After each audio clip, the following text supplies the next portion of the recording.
So Game 7 for the appearance in the Eastern Conference Finals. The Cleveland Cavaliers go into Detroit, hostile territory, and blow Detroit out.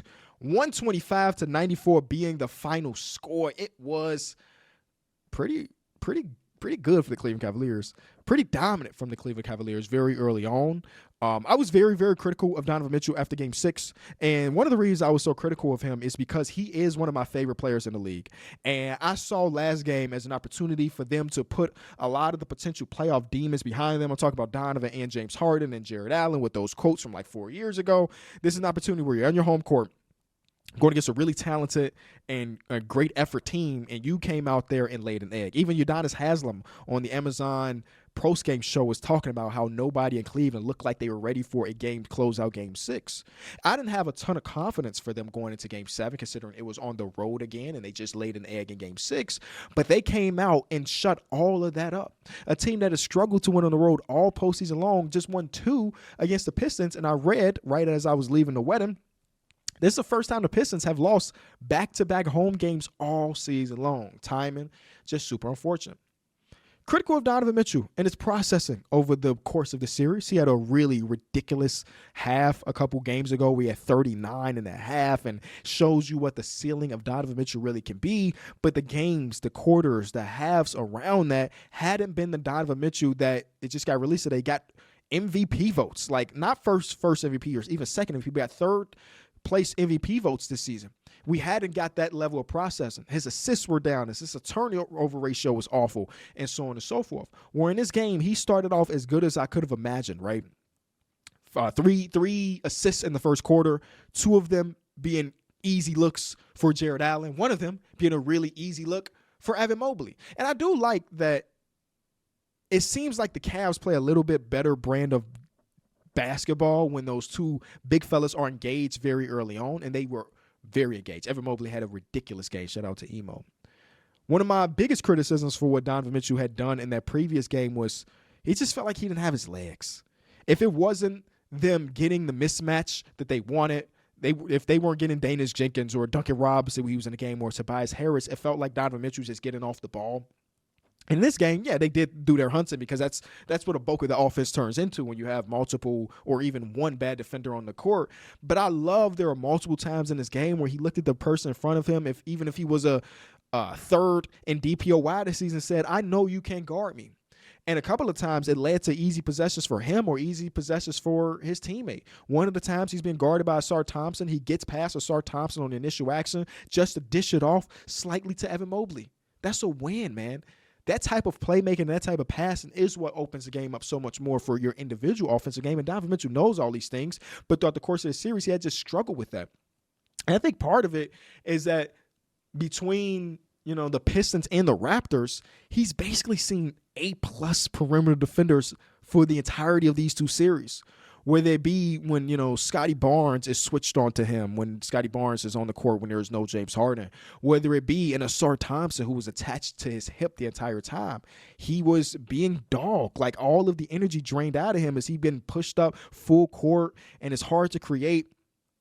So I want to give my boy a little bit of leeway. In next series, he ain't got Scotty Barnes, who's going to make all defensive first team, I would assume, and Asar Thompson, who's going to make all NBA defensive first team, I assume. He do potentially have some like OG Anunoby possessions here or there, but for the most part, it won't be that aggressive in my personal opinion. But that's a conversation for another day. We could preview that series down the line. But I just want to give a big thumbs up to Donovan Mitchell in his performance. Even got the full 40-foot jump shot that went in at the end of the quarter. Evan Mobley. A game like this is what makes you potentially so frustrated with E-Mob, because you know that dog is in there. I just don't know. How do you get it out? I don't know. Whatever they did pregame to get this man hyped up, they need to do it before every single game. They always call him, 18-8 man. Now, tonight it was 21-12. And don't forget those six assists. I thought that, a lot of the games they end up winning in the series, they allowed Evan Mobley to pass out of that role. And I think he's been so great in that, especially if it's not leading to turnovers. Happened to a couple high-low actions between him, duck-ins to Jared Allen, easy. One of the big winners of the day is Sam Merrill, who just comes in and have that level of shooting. And Cleveland made their first conference finals without LeBron James since 1992, right? So regardless of what happens in the next series versus the New York Knicks, a game like this from a role player in Sam Merrill will forever be remembered by Cleveland Cavaliers fans. I don't know if that man will ever have to pay for a meal by himself, especially if they go on to beat the Knicks.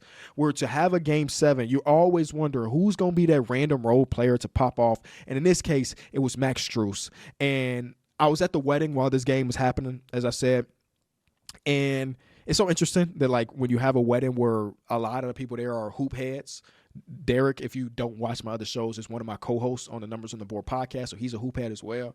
So, you know, all the things happen, the reception is going on, and then tip-off is happening. And you just see a bunch of people, like, while everybody's eating dinner, looking at their phone. Then eventually, after everybody was done eating, we went outside, and we, like, all around watching the game on a single phone, which is so funny. Eventually, people start to foul out because this was a goddamn blowout. So they're like, okay, I'd rather go back in there and dance, or I'd rather go do this, or rather go do that. But it is just funny to see a bunch of hoop heads at a wedding be like, obviously, we're here for the moment. We're here for family. We're here for love. But also, there's a goddamn Game 7 to happen right now that we do need to tune into. Because, I mean, Derek is about to go on his honeymoon. Obviously, shout out to them and the love that they showcase today. But the rest of my co-hosts who were there, they got a podcast of shooting today. So they gotta lock in. So yeah, shout out to the Cleveland Cavaliers. Excited to see, you know, what the next series looks like. I want to go back and rewatch some of their games between them and the New York Knicks before I make like a pretty formal prediction, but off the top of mind, based on the way I've been seeing this whole postseason, I would lean Knicks in like 6, honestly speaking. I do think it would be weird if the Cavs won, and I don't mean weird as in like disappointing, but because even though they just won this Game 7, they haven't looked great all postseason long.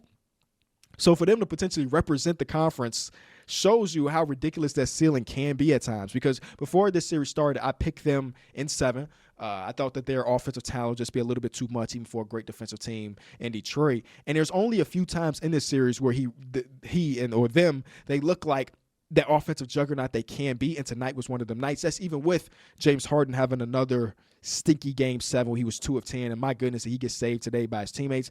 The James Harden teams are so interesting because you will have a game like this where he shoots 2 of 10, 0 of 6 from 3, but all of the team is just dramatically better with him on the court, even when that ball is not going in the basket.